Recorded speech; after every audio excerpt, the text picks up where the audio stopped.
Hi, my name is Femi Bakri, the Managing Director of Parallex Bank, a bank with a difference, a bank that is here to redefine customer experience through digital innovation. We intend to achieve this feat by offering you 4 unparalleled value propositions, which are instant account opening, convenience, reliability, and prompt resolution of complaints. We are one of the first banks to offer you the right to create your unique account number via our mobile application. On the Parallex mobile app, you can increase your transfer limit and enjoy 5 free transfers per day. Get your Parallex free debit card with free delivery and enjoy 0 account maintenance fee.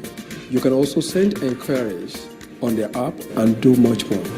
Bank with us today, you'll be amazed by this new banking experience.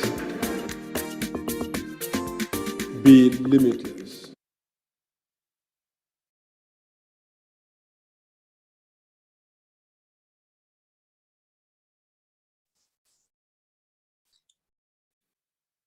Good afternoon, everyone. My name is Joy Mukalu, and I welcome you to our first webinar of the year, tagged Need Finances in 2023. We'll be sharing tips on how you can keep track of your finances this year. This webinar is brought to you by Parallex Bank, and we're here to offer you a limitless banking experience. We have a variety of offerings and solutions to help meet all your banking needs.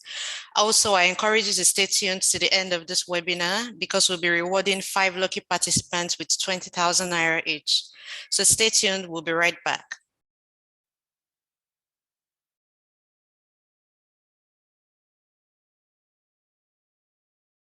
Hi, my name is Femi Bakri, the Managing Director of Parallex Bank, a bank with a difference, a bank that is here to redefine customer experience through digital innovation. We intend to achieve this feat by offering you 4 unparalleled value propositions, which are instant account opening, convenience, reliability, and prompt resolution of complaints. We are one of the first banks to offer you the right to create your unique account number via our mobile application. On the Parallex mobile app, you can increase your transfer limit and enjoy 5 free transfers per day. Get your Parallex free debit card with free delivery and enjoy 0 account maintenance fee. You can also send enquiries on the app and do much more. Bank with us today, you'll be amazed by this new banking experience. Be limitless.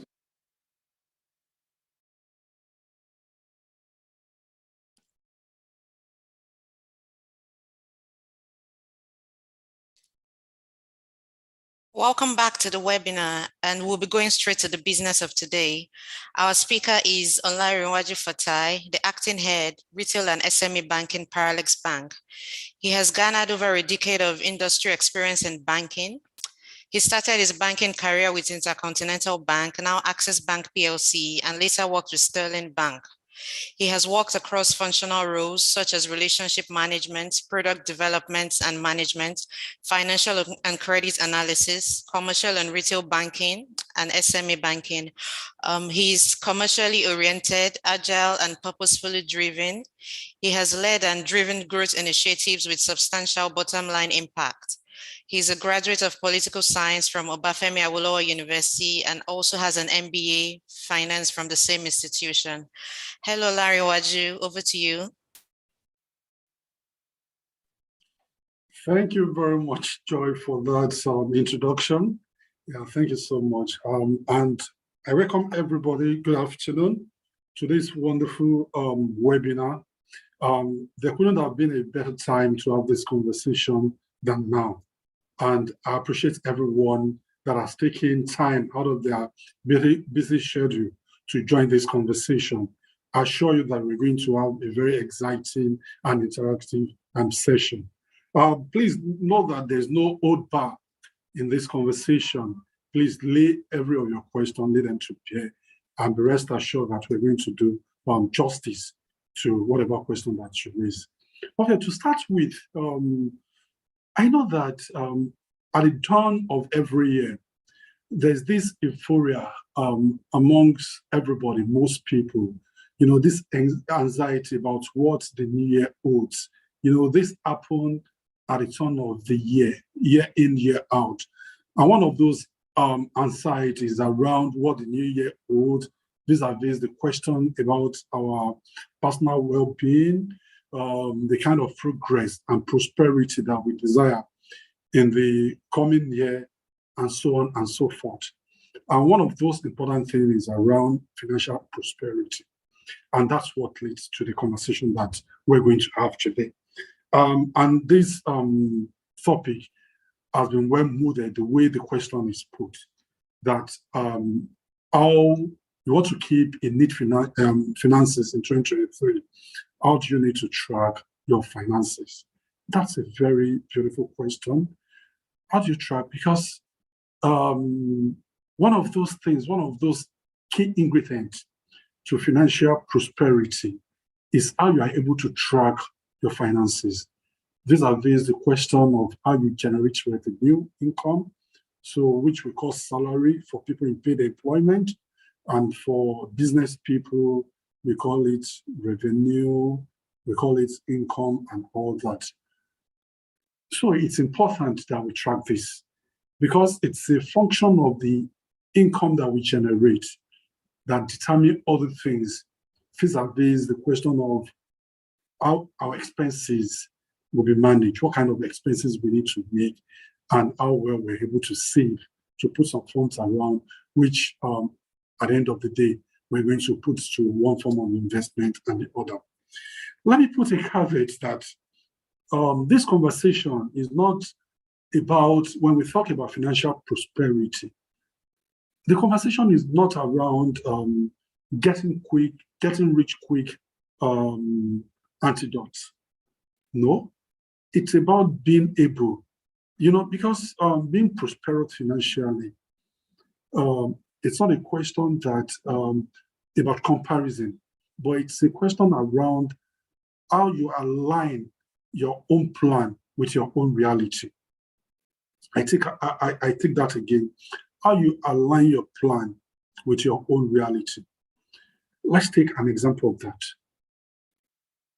An individual that earns salary of, say, 150,000 naira in a month, which would roughly come to about 1.5 million naira, or 1.6 million naira per annum, so to say, if my math is right.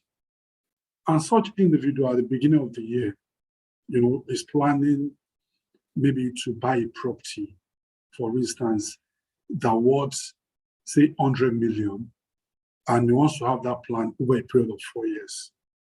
From the word go, that kind of plan is not smart and is not realistic. However, let me put a caveat. It is possible that such person, thank you, 1.8 million, thank you. Now, thank you. A salary of 150,000, 1.8 million. Thank you for that. Now, I said I put a caveat that it is possible such person might have other source of revenue, other source of income, or the person has maybe some inheritance that will be realized to fund such expenses. If that situation arises, then that is realistic. But if that situation does not arise, then from the word go, that kind of plan is dead on arrival. So, and that's why the word realistic is very important when we are drawing up our plans. So, on this conversation, to keep a neat finances in 2023 and beyond, what do we need to do differently from 2023 and beyond? We've not been doing those things before now, but now that we're having this conversation, that we are having this engagement, is it possible for us to take note of these important tips, and from today onward, we start putting those things into practice to guide ourselves, both in our private life, in business life, and otherwise? If we're able to do this, I think we won't struggle around being able to have a peace of mind around our finances. To start with, everything we're talking about has to do with planning, both at individual level and at corporate institution, and even at the sovereign level, which is government. Planning is very important. And that's why we see governments, both from local, state, and at the federal level, they will say things around budgeting. They say budgeting. Budgeting is your financial planning.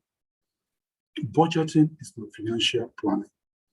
You can budget at individual level the same way government do, from local government, state, and up to federal government.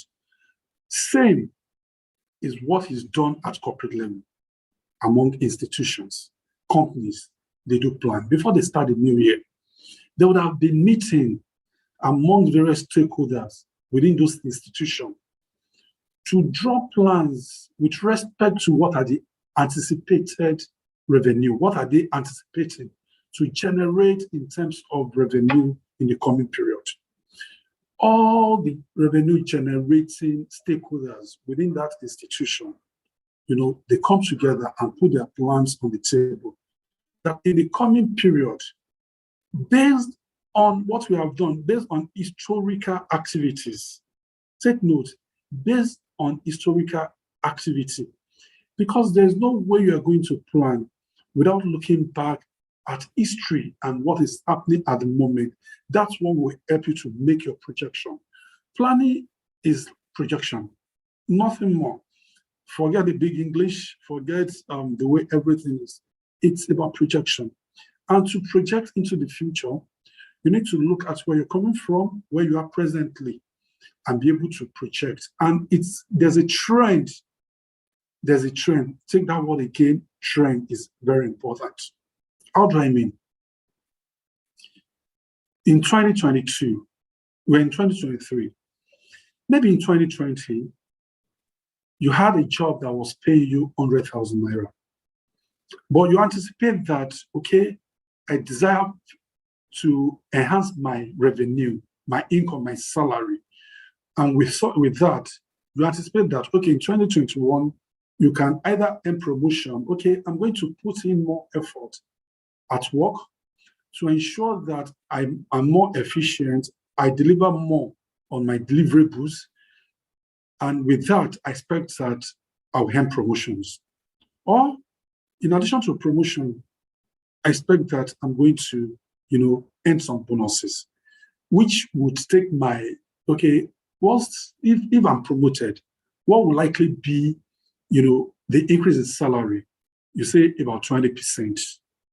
Or 30% increase in salary, which means that if I was eventually promoted in 2021, my salary would have increased to 130,000. That's a trend. That's 100,000. The following year, after that promotion, you say, okay, now I desire to still have some increase in my salary. You look at the reality within the socioeconomic happening. Okay, now the level of inflation, we're having hyperinflation now, in such that the price of goods and services are not doubling, they are rather tripling. And with that, you expect that, okay, my organization, of course, we have reasonable people at the end of affairs in my organization. There's likelihood that they give us salary review. And if salary review comes, that means that my salary might be reviewed upward by 30%, or I've acquired some skills, some better skills that could make me to look out and get a better job. If I get that better job, which means that I can earn additional salary of, about 30% growth in what I'm earning presently, or 20% growth in what I'm earning presently. If that comes to pass, what that means is that you've been able to establish that annually you can enhance your salary by about 20 or 30%. Then with that, you can make projection into the future. You can make projection into the future and say, okay, in the coming year also, there's this hot cake skill that I need to acquire. If I acquire this skill, perhaps it could help me to negotiate better with my employer. And if I, make that negotiation, there's likelihood that I earn more. If that happens, then I could earn this as salary. You could say that you've been able to establish a pattern over a period of time that is consistent. With that pattern, you can project into the future. With that projection, then you've been able to establish that, okay, in the coming period, I can earn so. However, there's a caveat. It's not certain that earning can come. There could be some other unknown circumstance that could vitiate that too. There should be some plan around that. But let's focus on the projection and also being consistent with what we're doing. Now, if that is taken, then we move straight also to our expenses. Like I mentioned, I said planning, budgeting happens at both institutional and private life, personal level. That's what is driving this. Now, we project for expenses too. When we project for expenses too, which means that, and that too will follow some trend. Last year, what are the staple needs that I have, things that I buy constantly? Feeding. I feed every day. How much does it cost me to have a meal in a day? It costs me 500 naira for a meal in a day. I eat twice in a day. I spend 1,000. Over a period of 1 month, my average spend on feeding is 30,000. Let me say, at individual level, it's important that we have a schedule, and we could go for at individual level. We can go to the internet. We can get different schedule from Excel. We can get it from Google. You can get different schedule that has budgeting that you can use to do this. Now, when you've been able to establish the trend of your spending too, now that trend has been, established. With that, you take it against, your revenue. However, also, the fact that you've been able to make that projection and study the trend, also, there's likelihood that it might not really be as you expect. But what that has done for you is that it has created a basis for you to plan. Also, I've just mentioned feeding. So there are other costs that, your transportation, your DSTV subscription, your phone subscription, your professional association subscription, all sorts of things that you do. You need to put those things there, and you measure them against your revenue. That is what will give you an idea of whether what you are earning is sufficient to take care of those expenses in the coming period or not.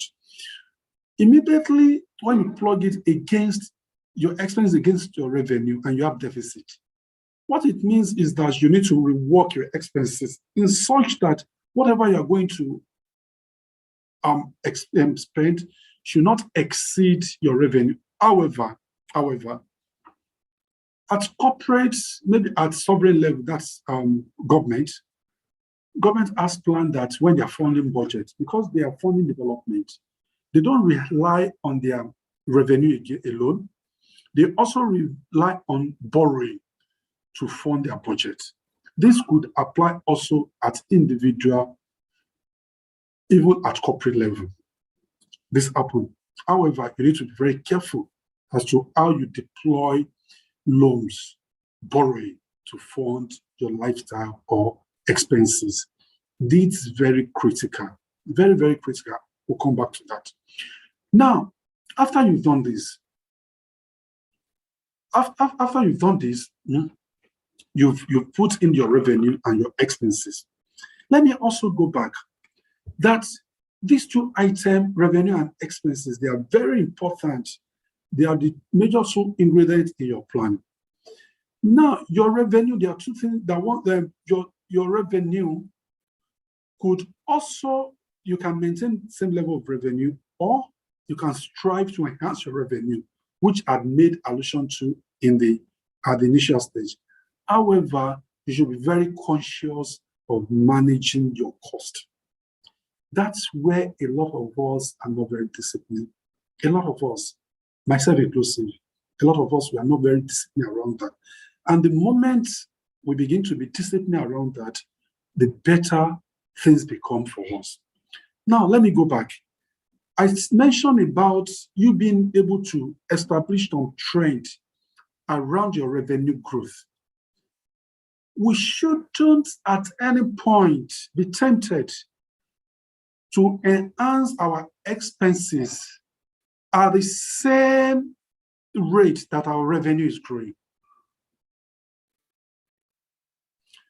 We shouldn't, I take that again, be tempted to grow our expenses at the same rate that our revenue is growing. That could be a recipe, for disaster. And most times we are always tempted to do that, every individual. I take an example. I was living in an apartment, not me, that's just, some kind of hypothetical example. I was living in an apartment, maybe I was paying 500,000 naira when my salary was 300,000 naira. But by, whisk of hard working and, luck and everything, I'm able to enhance my revenue, maybe to 500,000 naira, or double my revenue to 600,000 naira. Immediately, I'm tempted to feel that, the 500,000 naira apartment is not, befitting of my status again. Immediately, I'm thinking, okay, maybe I need to move to a more high-pro neighborhood. There's temptation that kind of, thing starts running in our head. We should be very careful of such temptation. However, there could be justification also, maybe to do that. Maybe where I was staying before, when I was earning 300,000 naira, where I was paying 500,000. When I consider the distance, the toll on my health, the distance I need to travel every day, the cost of transportation, especially in metropolitan cities, where in Nigeria, maybe places like Lagos. I mean, that's where it's madhouse. I can't be earning 300,000 naira and you expect me to stay in Surulere or Victoria Island. Of course, definitely. Apologies for maybe people that are staying in those hinterland, but let me just hold that. But you understand what I'm saying. Of course, with that kind of salary, your guess will be as good as mine where I will be living. So, but if by standard of hard work, I'm able to improve my situation, and I'm thinking that, okay, this distance is telling on my health, my well-being, I'm not able to rest very well, and some other consideration, and might say, okay, if I move forward, maybe to some locations where, of course, I'm going to pay more rent, I'll pay additional rent, but in terms of cost of transportation, that's going to reduce. That's going to, my well-being, is going to improve. Instead of me waking up 4 o'clock every day or 4:30, I can have deeper sleep and wake up 6 o'clock, and travel time to work will be like 30 minutes, I can rest more. Of course, that would be a very strong justification for you to say that, okay, there's a need for me to change apartment. And if that happens, that's a very valid reason, because while we're trying to keep track of our wealth, also we need to think about, our health, because it is when you have good health, that's when you can even maintain your wealth. So that's very important. And that's why health is wealth. That's why I quickly need to make,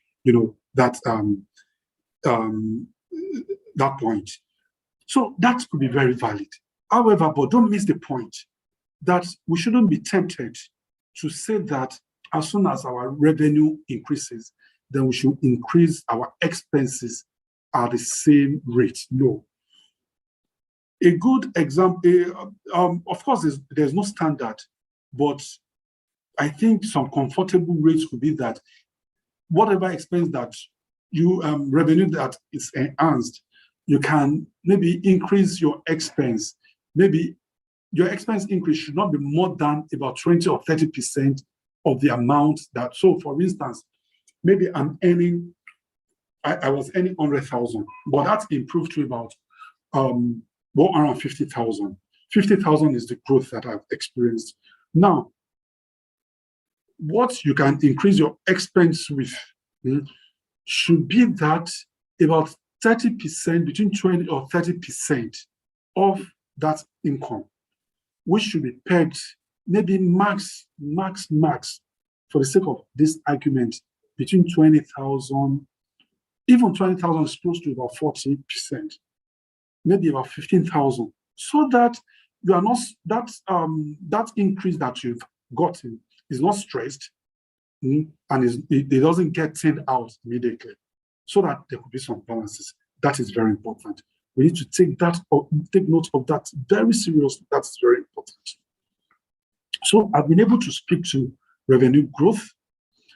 Our desire always to make sure that we improve ourselves in terms of the requisite skill, knowledge that would even paid employment, to ensure that we're able to enhance our revenue at every turn in time. And while we're doing that also, we should try to keep our expense at bay as much as we could. Now, when we now go to corporate level, to businesses also, it's important to at business level that the businesses should strive to enhance their revenue. How do you enhance your revenue as a business? It's either you have improved product offering, improve customer services so that you can have a repeat business from your customers, or you need to introduce new product to the market, that will solve the problems within the market. When you do this, and also you can find out for more to expand your market, to expand market opportunities for your businesses. For instance, my product has been within, say, the south west of the country, and I've had enough market within the southwest. But this product is what is needed around the country.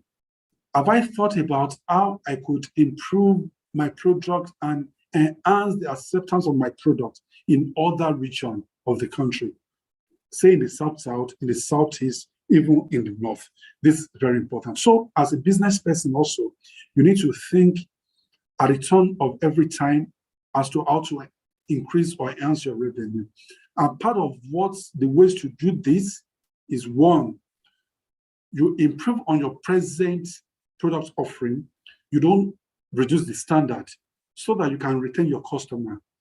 Your customer service is very important so that you can get repeat businesses from your customers. You can also determine new product introduction into the market, which could be like a complement to the present product that you are offering. A good example, I'm selling cooked beans in the market, and there's acceptance of that cooked beans in the market, and I've been doing that, for a long time, and I can see acceptance of of that cooked beans. Every morning, everybody from far and wide, from near and far, they come around, to patronize me. I mean, that's the standard breakfast. Everybody, within the locality that I am, that's their standard product every year. Is it possible for me to say that I want to introduce a complement to my beans, cooked beans, which could be, bread? Which could be bread. That's a compliment, because most times people that buy beans from me might likely go to other places to buy bread. Or can I decide to start frying plantain, because plantain goes, with beans? This is just a very basic example, But I mean, we can think wider. Depends on what we're doing. But of course, before we do that, we must have conducted a very deep market research and find out that there's a need for that product before we introduce. But again, it's important that year in, year out, as businesses, we need to bring in that ingenuity to see how we can grow our revenue while we're trying to keep our expenses at bay. Then we go further. Now, when we're doing this too, and we both agreed, we've all agreed rather, that while I enhance my revenue and try to keep my expenses at bay, what I'm trying to drive is to get some savings. At individual level, we could say that, okay, we're saving for rainy days, and while we're doing that savings also, we might be planning to make some investment. Investment in terms of maybe I want to buy property. I mean, I want to do some other things that would improve my my social status, that could make me to plan for the raining day, for the older age, for whatever my personal objectives are. I mean, that could be. So whatever our objective would have defined those objectives too. At corporate level, it could be that, okay, when I make savings, I make profit. So from businesses, what you desire is profit anyway, not savings. If my revenue exceeds my expense, what it means is that I've been able to make a profit. And my profit, I could plug back into the business. When I'm plowing back into the business, what it means is that it enhances my capacity to do more businesses, which means that my capital, my shareholders fund has been enhanced. That's what it means. That which means that I'll be able to take on more businesses. Or I could use it, also to say that, okay, if I have investors that have invested into my business, in order to continue to have their loyalty and their trust in the business, I could decide to say that, okay, I'm paying dividend and all that. I mean, there would have been the corporate objective from the point of my budgeting. But what is very important is that even the excess that we have, there should be the outlet that we're using those excesses. At the personal level, we say that we're making savings. And when we're saving also, savings should not also just be put there for the purpose of having a savings. We can deploy our savings. Also, to say that I'm buying into some financial instrument from my bankers. There are quite a number of financial instruments I could deploy it to.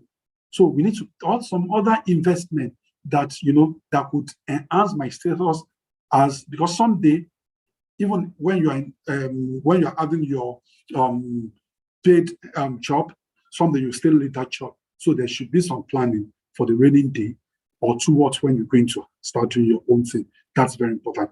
So we've been able to address how you apply your excesses, both at the personal level and at business level.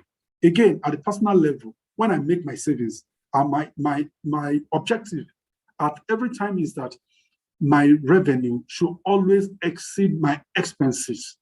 And like I said, we can get a template that could be used to do this. That template, what you do is that you have your revenue side, and from the trend, you can be able to build your expenses. What you've been expending, trend would have shown you that. So you budget for clothing, feeding, transportation, education. If you're married and you have kids, your children education, accommodation. I mean, anything you can see, up to giving. That's a very tricky one, and I think I need to quickly make allusion and to say something about that. While it's very important that we're generous, please, we need to be very open-minded about this, because this is really a very tricky conversation around generosity. And there are some school of thought that would say that there's nothing wrong if at the end of day, whatever you make, after making some minimal expenses, you should learn how to give everything that is left. They have good reason why they say that. They have good reason why they say that. I'm not faulting it. However, there are some other good school of thought that says that while you're giving, you need to be moderate around how generous you are, so that you don't give yourself out of existence. That's also very, very important. And I'll say that maybe I'll align with the second school of thought. Please, don't get me wrong. I haven't said the first school of thought is not right. There's good justification why some people hold that, that thought and why they align with that. But for me, I feel that even when you are being generous, there should be some plan around that. Because the generosity that is sustainable is what you are able to do sustainably. Generosity that is desirable for me is the generosity that is sustainable. And when you're doing that also, you can create, some fun to do that. So I could say that, and that could be part of your expense plan. You plan for giving. You need to plan for giving. It's very important. Don't get me wrong. There's school of thought that feels that you, after taking care of some basic needs, you can give everything. I haven't said it's not correct. So I think I've said this like 3 times. But for me, the second school of thought that you need to even plan when you're giving. So from your revenue also, you need to plan for what you're giving. It could be that I would say, okay, there's no standard with that. But you could say that, okay, from my revenue or from my salary, I'm planning to give maybe about 10 or 20% monthly. So you can create an account for that. So for all this line of expense that we've spoken about, you could put them on an account line. So every month I provide for them.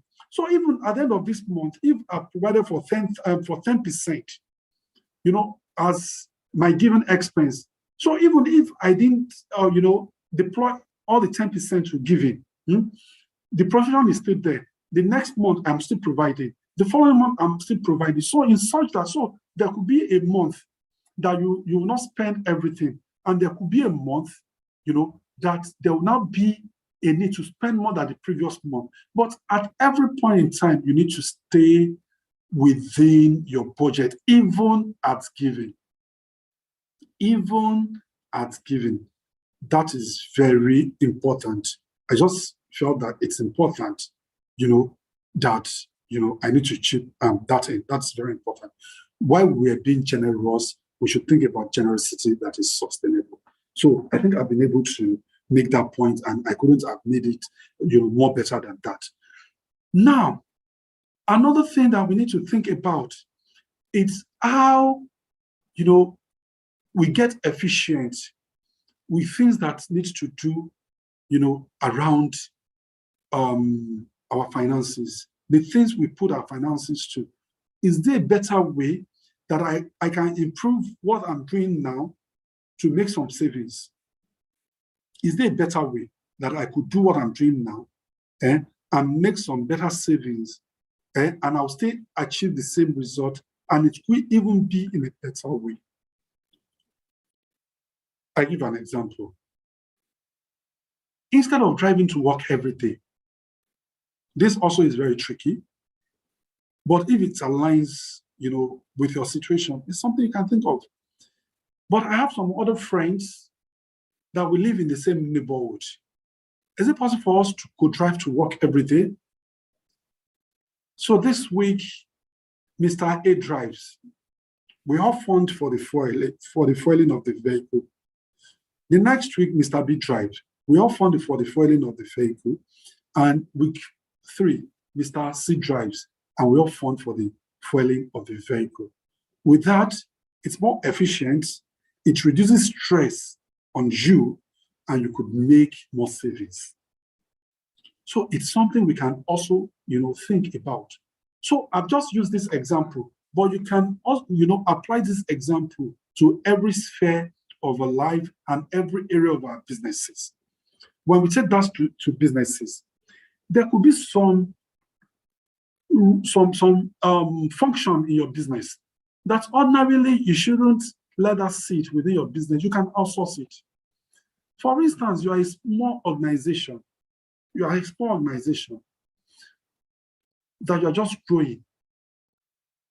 Is it possible for you to outsource your accounting and accounting and financing role to get maybe somebody that just be on retainership, that is not sitting in your organization as an employee, that you are paying monthly salary, that you are paying other benefits, but this person just comes in as a consultant, keeps record, just for that, and this is outsourced. Is it possible that even your transportation function are outsourced? I mean, so we have quite a number of these outsourced organizations doing, things that are not really the core business core function of your business. Is it possible that these things could be outsourced? When you do this, when you do the comparative advantage analysis, you might not. So keeping someone to be doing that might be too expensive for you, and also might be too, strenuous for you. Need to manage, quite a number of staff. But if this is outsourced, it reduces and it allows you to focus on the core of your businesses. So, like I said, this question around efficiency is not limited. You could sit back as a business person or as an individual and think through all the sphere of both our personal life and our business, and think about what are those things that I'm doing presently that it's possible for me, either to outsource them or to think about better ways to do those things in order to reduce expenses and also to enhance my bottom line, which is my savings, my investment, or my profit. Okay, I think that point too has been sufficiently made also. Now, at individual level, this point is also very important. When you earn your salary, most of us, we spend before saving. The rule is that you must save before spending. Most times, I take that again, we all spend before savings. But it's important, I think it's better to save before spending. When you save before spending, what that has done is that whatever that you have left is what you plan around. And with that, you could be very disciplined. And when you are saving, ensure that that saving goes into, some accounts, some funds that you don't have, access to. And I'm going to provide some of those solutions as we go further, Then it's important also, this applies to business, to keep financial records. It is important to do what? To keep, financial record. And this, so for big corporate and big organizations, of course, because there are structures in place, it's not too much of a big deal. But for small businesses, it has always been the issue, year in, year out.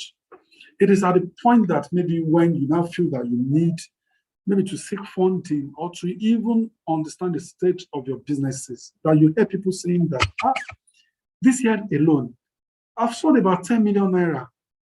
I've made so much sales, but can you see where those sales have gone to? There's no record. But this person is telling you that I've done this much. And you know that for businesses, why it's very important that we keep financial record is because when you're approaching banks, your financiers, your investors, they want to see your record. They want to see what you've been able to do, because there's something they call proof of concept. You are not going to tell, you should be able, there's something they call proof of concept and putting your skin in the game. Nobody is going to fund you in business if you've not been able to prove that concept. One, when you're proving the concept, what you are doing is that you are saying that your business is viable and there's market to it. You should have been able on your own to generate market for your goods. To say that, if you fund me, there's outlets that I can put my service to. There are people that need this service. Or There are people that need this product. And also putting your skin in the game. You should be able to have been, you should have been able to show, that on my own, I've been able to invest this much in this business, and this is the record, and this is what I've been able to generate. So it's important for us as businesses that we keep financial record. And how do we do that? We need to have an account of our business that is separate from that of our personal or individual finance. This is also very, very important. It's very important, and we can't emphasize this important information. There couldn't have been better emphasis. It's very important that you keep a very clean financial record. You need to separate your individual finances and your corporate finances. And this point also is very important to business owners. And a lot of business people make this mistake. You don't pay yourself salaries. So when it's time to spend on yourself, just dip your hand. Even if you keep, so we've seen situation that the business even keep financial record of the business separate from his personal business. But the person doesn't pay himself or herself salary. What the person does when there's need for expense, just dip his hand into the business, into the finance of the business, need to refill the gas at home, just get to the gas station, buy, the gas just from the business account, needs to pay for school fees. Just so there's no pattern as to how much the business owner is even earning. If we have not been doing this going forward from today, from this January 2023, like I mentioned, you would have been able to establish a pattern as to how much your expenses are over a period of time. Over this period of time, what you can now do is that, okay, I've been spending about 25,000 or 30,000 monthly. Can I be paying myself salary of 35,000 naira? So should there be any, gap, at least the excess can take out that gap. When you do that, what that will also show is that there's corporate governance in your business, and that will make you very attractive to your financiers or your investors. And this, will push your business on the pedestal of growth. It's going to put you on the pedestal of growth. Investors and financiers are willing to speak to you. They are willing to talk to you so that they will see that, okay, this person is very focused and very organized. And very disciplined. It's very important. I just said I need to make that. As a business person, you should be able to pay yourself salary. It's very important. You don't make your personal expenses from the business expense. No, it is never a good practice. If you've been doing that, please, today, you should stop that. Please stop it. Please stop it. As they say in the street balance, please stop it. Don't do that again. Going forward, you should be able to pay yourself salary. Stop it. So thank you very much for that. So I just felt I need to make, that's very important, clarification too. Now, another point is that we should make ourselves accessible. We should be willing to learn about the economic reality, the socio-economic reality of our environment. Because one way or the other, these things have effect on our finances. So how do I mean? Today, the federal government of Nigeria, the executive, had presented a budget to the National Assembly. And in the budget, there have been various assumptions that have been made. Vis-a-vis the question of exchange rate, what exchange rate will be maintained, the expected revenue for the government, the projected expenses for the government, the deficit of the government budget, and where the government is going to finance the deficit from some borrowing and all that. And it is also there that in the course of the year, the government is going to remove subsidy. All these would have, some effect on our finances, and we need to pay attention to that. Now, today, we'll see all over the places there has been queue all over the places, non-availability of PMS, which we all call petrol. Even if they are available, you see disparity in prices. You get to some places, you buy 170. Some places you buy more than 170. You buy 250, 260. I mean, there have been that, that issue around the places. Now, there's one thing that is driving this. The truth is that there's availability of product, but there's ordering. And that ordering is from business people on the basis of anticipation of what the policy direction of the government could be. Now, there's one thing that business people do.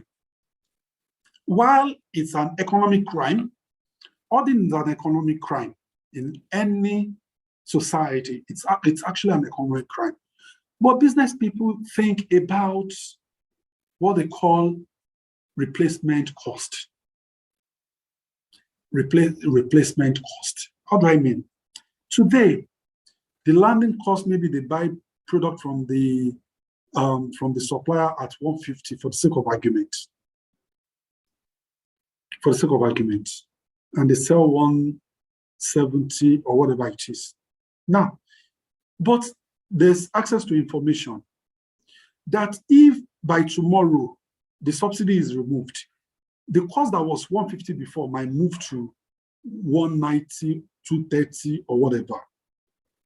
What that means is that at the price they've sold now, the price of 170 will not be sufficient to buy quantity they would desire if the price moves to 230. Did we get that analogy, or I come again? Replacement cost. I'm buying a product at 150 and I'm selling at 170. If price moves from 170, from 150 to maybe 200 naira, even after selling my product at 170, to replace the quantity I bought, let me say I bought 1,000 quantity at 1,150 naira, 150 naira. That means that it would have cost me 150,000 naira to buy 1,000 units of this product. Now, and I've sold that product for 170. That means that the cash I have now is 170,000 naira. If tomorrow, if there's an economic variable that is driving that price, and that economic variable is varied, as the name implies, maybe something affect that variable, and the price moves to 200 naira, let's even take it. To get the quantity of the 1,000 naira that I had initially, I will need 200,000 naira, which means that the 170,000 that I have can't get me 1,000 units, which means that I will need to plow more funds into my business to be able to get that same 1,000 units. And that's although the business person has made profit, but that's the greed that drive. But again, I just felt, I need to move this to just, bring this in because those are part of the variables. And I mentioned something earlier that, while we are planning, we should think about some variables or some conditions that could also affect our expense planning, which could be inflation, could be this, one of the reasons that, that I mentioned, so on and so forth. So that when we're doing this planning, there should be some level of flexibility, also in our planning. We should be flexible in our planning. So that is very, very important too. So that while we are planning, because when you are planning and you're not very flexible, there's likelihood also that you create some other problems. That's in solving those problems also, you now require more energy and more resources to solve. At the end of the day, what you are trying to achieve might be deterred. So when we're doing this, there should be some flexibility. One of those things is being able to have our ears on ground, having access to information. What are the information that can affect your revenue? What are the information that could affect your revenue? All those information. And as you are having this information, you ensure that you bring those information in to adjust all these items, all these variables, so that at the end of the day, you have a very disciplined, smart, and realistic plan. At the end of the day, these are the things that drive you to be able to ensure that your finances are very neat. And when you do all these things, even beyond 2023, you'll be able to achieve a very disciplined, and effective and sustainable finances. So again, I think going forward from 2023, these are the things that we need to do both at private and business level, so that we can have a very neat finances from 2023 and going forward. Thank you very much for your attention. Thanks for your time, and I welcome responses, reaction. But I think let's put it at this for now. Thank you very much, Joy. Thank you for the time. Thank you.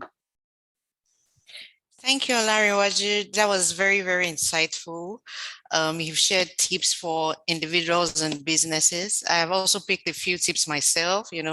I like when you said we should improve our skills to increase our earnings. We should also try to manage our expenses and always try to plan our income.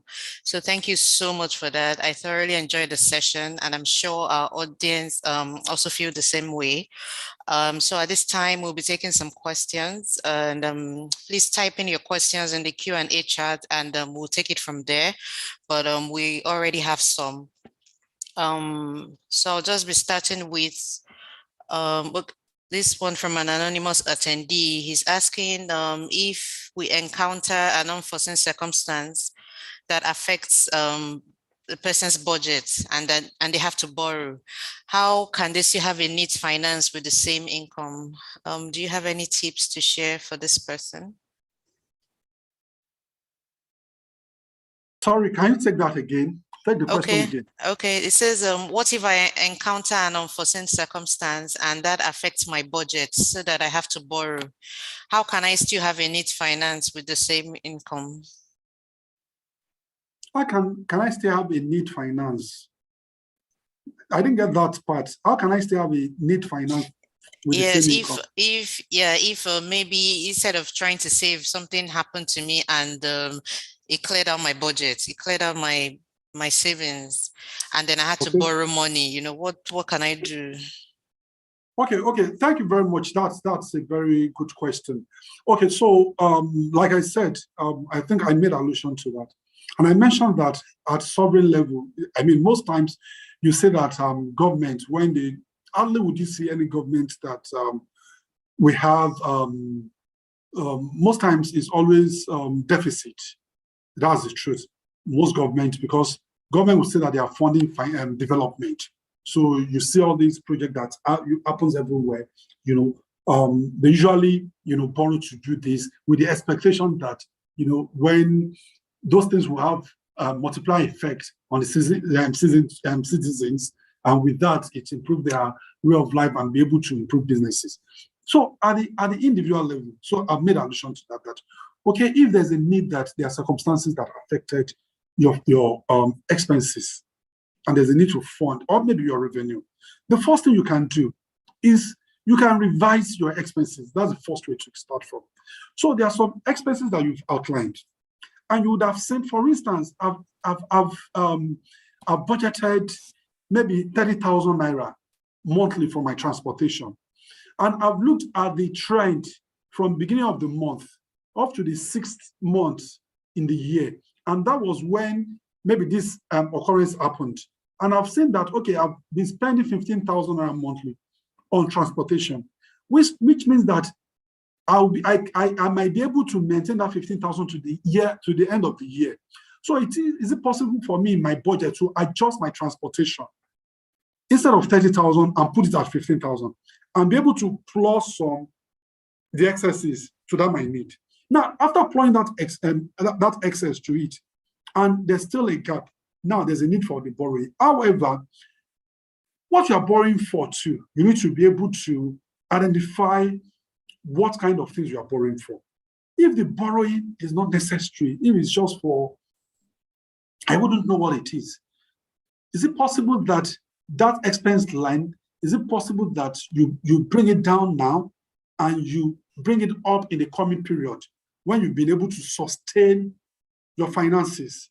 But if there's now need for you to borrow, yes, you can borrow. However, if you're in paid employment, of course, you can borrow against your salary, and make sure that whatever you borrow does not exceed about 30% of your salary, your repayment. And that's why also for business persons too. And that's why I've said that, okay, that's the reason why you have to keep record. If you have your financial record and there's a need for you to borrow, you can easily approach your bankers, and show your record. And with this, they'll be able to fund this. Because, of course, there might be a need for that. It's not out of place. But if you have your record and you are disciplined, it makes it easier for you, to borrow and get these things sorted. However, you remember that I mentioned the first way to start is to look at other, expense heads and see what can I adjust from year to year. If there's a way I could do that, I can deploy some excesses from the other side to address the need of where I have had shortfall. Thank you. Hope I've been able to answer that question. Yes, thank you so much. That was very explanatory. We also have some more questions. Someone is asking, what should I do to be able to access loans for my business? Thank you very much. That's quite an interesting question. Okay, the way to start from record, keeping your financial record, having structure is very important. For a business, I've mentioned in the course of my presentation that you always endeavor to separate your personal finances from business finances. And the way you need to do that is first, you need to give a life to your business. How do I mean you need to give a life to your business? Your business must be registered. It has to be an independent being from you as an individual. Give a life to your business and make it, a being on itself. After doing that, then you need to start keeping financial records. Your revenue needs to pass through your business account. Your business expense needs to pass through your business account. It is when these records are available, that is when your financier, your banks can talk to us. That's when I will talk to you from Parallex Bank so that I can support you. But be rest assured that I have solutions for your business need. Thank you. Thank you, Olanrewaju. Also, someone is asking, why do banks shy away from financing startups? Can you speak to that? Oh, thank you very much, Joy. Interestingly, okay, that's actually very tricky. It's not as if banks shy away from financing startup, but like I mentioned, and I think in the course of my presentation also, I made some reference to some very important points. Before you even approach banks for financing to yourself, I think it's important that you should have been able to prove your concept. So I'm doing a business. I should have been able to show that this is my business. I should have been able to have my skin in the game. And also been able to show that there's revenue generating capacity for my business. When you're able to do this and you've been able to show some track record, that is when you can now take those things, most times that business of banking is also business of trust. It is depositors that have put this funds, with the banks. And depositors can call for their funds. That's why you can get your deposit back from the bank at call. You make a call. If I come to the bank now, I say that I need my money. The bank doesn't need to think twice about giving my money. I'm not going to say, okay, because I lent money to that customer and that customer hasn't paid, that's why I'm not able to pay you. No. And that's why banks too need to be very careful about the kind of ideas they fund. So before you approach a bank for a loan as a startup, you should have proven your concept. And after do that, you must have had a skin in the game to say that. So with that will show that you have equity contribution and there's a stake. And when the bank funds you, then they can be rest assured that you'll be disciplined and you utilize the fund judiciously. Thank you. Thank you, Olanrewaju. From Emanuela here, she's asking, in a situation like Nigeria with inflation and high cost of living, for an average salary earner, when the expenses are unavoidable, children's upkeep and school bills, transportation, feeding, accommodation renewal, and a few others, leaving a very minute amount for the earner, what do you advise for such a person? Okay. Emmanuel, that's quite tricky too. Truly, it is. And you've just, you've just put all the truth out there without holding back. That's very interesting. Is inflation, yeah, we deserve that we have a moderate level of inflation, but what this still takes us to is discipline. Now, for whatever expense line that we have, the first thing that drives that is our revenue. If my salary is at this level, 100,000 naira per month, and I have a child, it is aberration for me, for instance, to put my child in a school that maybe I'll be paying 100,000 naira per term. It might be an aberration. Because what that will mean is that about 300,000 naira is going for school fees in a year if I have a child, because school fees is timely. And let's assume it could also be an aberration for me, to live in an apartment that I'm paying 500,000 naira, which means that about 800,000 naira, I'm just saying, so whatever that it is, needs to be planned within whatever our revenue. So if we are disciplined around that, that's the starting point. We now think about how we can enhance our revenue generating capacity. Whatever savings that we have, is there an alternative business we can put this to? And that's when I spoke about saving and making investment. While we're building these savings, is there a product within Parallex that I can put my savings that can be yielding some interest, compounding interest, which I'm building towards some business venture? Is there where I could do that? So we cannot start thinking about these different alternatives. But the first way to start from is to be able to keep your expenses within the limit of your revenue. There's no magic. That's the first way to think, while you now think about how you can enhance your revenue capacity. Thank you. Okay, thank you. Someone is also asking, what accounts can they open with Parallex Bank that will earn competitive interest rates? Can you speak to this? Definitely. So let me quickly speak to a few products from Parallex Bank so that this could, answer, because this is quite a very broad question. So let me start with when we've identified all the challenges that individuals and businesses have. It's important for us too as a bank that we put some solutions on the table. And we have quite a number of these solutions. So one of those solutions is what we call a premium account for individuals. So this account, if you start your saving with, keep an average of 100,000 naira in your account, you earn a minimum interest, compounding interest of 5% on your account per annum. This, is just too good. So if you maintain an account, so you have a minimum balance of 100,000, and you can now continue to save monthly into this account, and you earn, and this interest, and it's a current account, not even a savings, it's a current account that you could use to transact your day-to-day businesses. So how do you explain a situation whereby you have a current account that affords you, to carry out your day-to-day business and you still earn some returns on it? Also, we have, for businesses also, we have what we call, because one of the reasons why businesses, don't run their business proceed through banks is the fear, of charges. So at Parallex Bank today, we have an account we call business and premium business account. With premium business account as Parallex Bank as a business, if your monthly turnover is 1 million naira, you're not paying any service charge.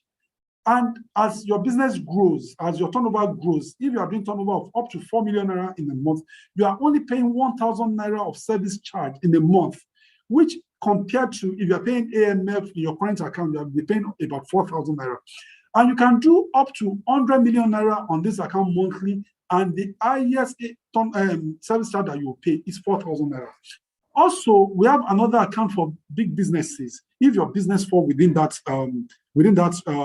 space, that by maintaining a minimum balance of 500,000 naira, you are not paying any service charge or any AMF. You are not paying anything, and just like you are doing a free banking. Today at Parallex Bank for businesses, you can borrow up to 5 million naira without tangible collateral. What we just require is that your business is registered with CAC and you have a business account of up to 12 months. When you present this and we see your trend, Parallex Bank can lend you up to 5 million naira that you repay over 6 months and you won't pay any service charge. Okay, Joy, can you quickly permit me to answer one question which I read that, okay, what differentiates Parallex Bank from other banks? What are our value proposition, that could, make us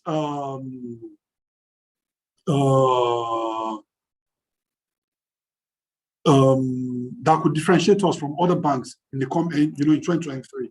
So I start with the fact that at Parallex Bank today, you can go to our app, just go to Google to Play Store, or you go to iOS, you download Parallex app, and by downloading that app and you open an account with Parallex Bank, on your own, you can generate your account number, and you can have unique number, up to 7 numbers, that you could use any of those numbers that are very dear to you to generate your account.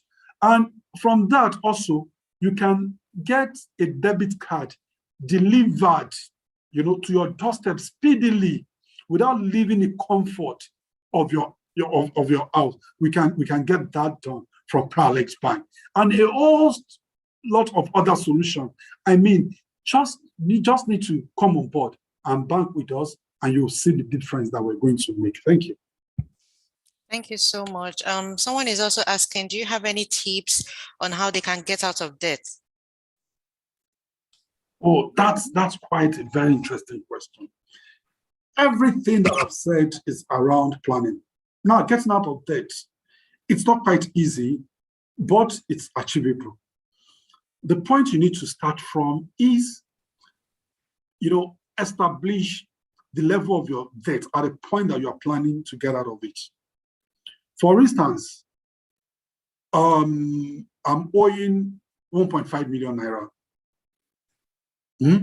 And by 2024, I don't want to hold this 1.5 million naira again.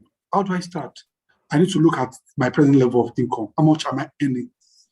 How much can I, dedicate or pour to pay back this loan that I won't be, it won't be injurious to me? Maybe I say, I'm just saying, this is not, I'm just using that example. Maybe I say, maybe I can deploy 50,000 naira. Now, you calculate 50,000 naira. 50,000 naira in 1 year, that's 1.2 million. What, 600,000 in 2 years, that's 1.2. That's not sufficient to pay your loan. You go back, you walk back. That means you need to extend the tenure of this repayment. You can extend it to 3 years again. But bear in mind that if my revenue increases, I can inch up my repayment plan. So if you have this plan and you stick to it, I think you can get out of debt. But that requires discipline too. Thank you.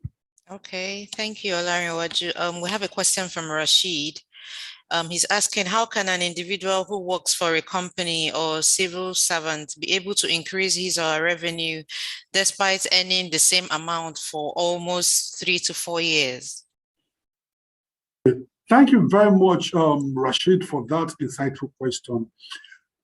I know that today, in the government establishment, you are allowed to venture into agriculture. It is allowed, it's not conflict of interest.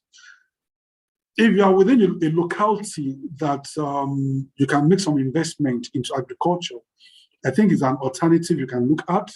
So from your savings, you can start from some, it might not be too commercially oriented agriculture.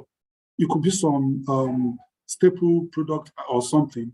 You can start from that. That you can do. And make sure that when you are committing to that, it doesn't affect, your commitment to your, other job. Because I think that's where most people get it wrong. You shouldn't let that time conflict with your time of paid employment. So when you're doing this, ensure that you mark. Sometimes it could be maybe you go to your farm after 6.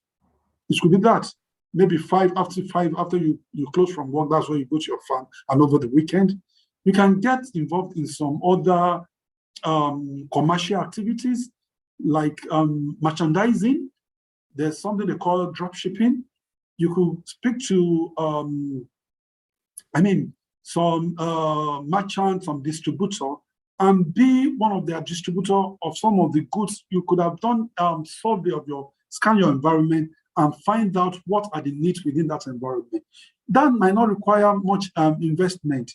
You go to the person, but what you need to establish is some kind of trust. You start with the person, little by little, I think you could get that done. So that's just a few of various ideas. Then you can also do freelancing. You're very good in writing. You can put some of your skills to generating revenue.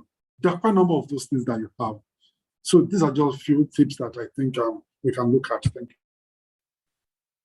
Okay. Someone is asking, what percentage is good for saving as a salary earner? So that there's no fast rule about that, but mostly they will say about 30%. 30%. I think between 20 and 30% is very decent. So that at the end of the day, too, you don't throw yourself into difficulty. That at the end of the, because while you say you are trying to save, also you need to be very, very realistic about it. But yes. I think about between 20 and 30%, it's reasonable. Thank you. Okay, and someone is asking if you could recommend any softwares or apps that they can use to track their spendings or their savings stuff. Okay, not comes to mind now, but again, you can just go to your Google, just type in the personal budgeting plan. You will see it's going to bring out all various samples of Excel. So you can get that from just go to Google. You can get that. But in the coming period, it's part of the solution that we're going to have on Parallex app. That as individual, when you bank with us, you can go to our app and you have a financial planning tool on that app. But while you are still at that, you can go to Google and you can download different solutions that address that need. Okay. So I think that's all for now. We'll be wrapping up this session, and I really want to say thank you so much to you, Olanrewaju, for taking out time to give us actionable tips that we can use to get better in our finances this year. I also want to use this opportunity to say thank you to the audience. Thank you for taking out time to join us. It has been a very engaging and insightful session. To learn more about Parallex Bank, please visit the website www.parallexbank.com, or you can send an email to customercare@parallexbank.com.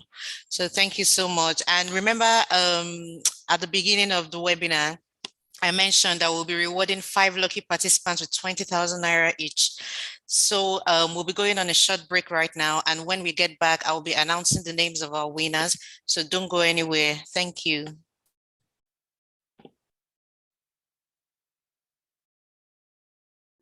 Here are quick steps to create your Parallex Bank account. Download the Parallex app on Google Play Store or Apple App Store. Launch the app and click on the sign up button. Indicate that you do not have an account with us.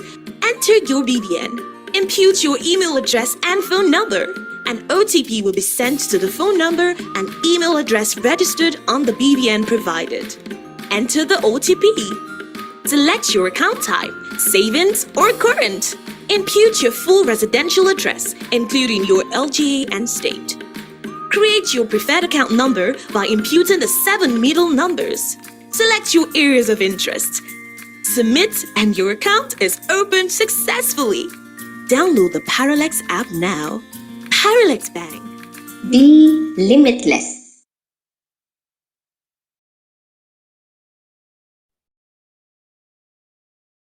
Welcome back. So now I have the names of our winners with me. And if I call your name, please, could you just drop your email address and phone number in the chat, and we'll reach out to you and give you your rewards.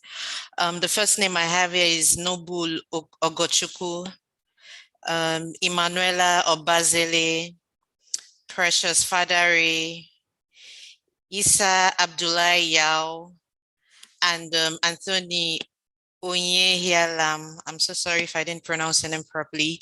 Please drop your details in the chat box and we'll reach out to you after the webinar. So at this time, would be ending the session, and please be on the lookout for us. We'll have more sessions like this to give you tips on how you can make the most of your finances. Parallex Bank is here to give you value. And remember, you can learn more about the bank. Visit our website, www.parallexbank.com, or you send an email to customercare@parallexbank.com. Thank you so much and enjoy the rest of your day. Thank you.